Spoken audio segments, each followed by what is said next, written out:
ఎక్కడో పుట్టిన పిల్ల, ఎవరో తల్లిదండ్రులు అంత ప్రేమతో పెంచిన పిల్ల ఇంటి పేరు వదిలేసింది, వంశం వదిలేసింది, తన ఊరు వదిలేసింది, తన వారిని వదిలేసింది, తన తల్లిదండ్రులను వదిలేసింది, బంధువులను వదిలేసింది, స్నేహితులను వదిలేసింది.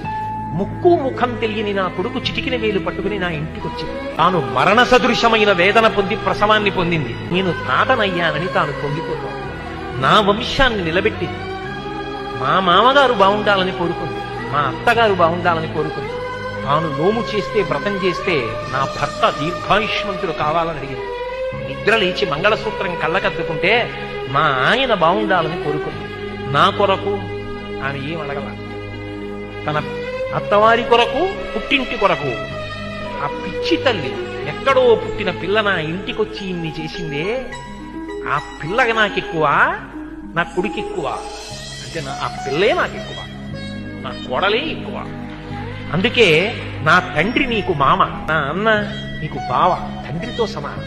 నా తమ్ముడు నీకు మరిది. ఇప్పుడే పుట్టకపోయినా నీకు 2 ఏళ్ల తర్వాత కొడుకు పుట్టినా నీకు కొడుకున్న దాంతో సమానం. ఇదిగొచ్చిన కొడుకుతో సమానం. మా అమ్మకి కొడుకెంతో నీకు మరిదంతే, నీకు కొడుకుతో సమానం.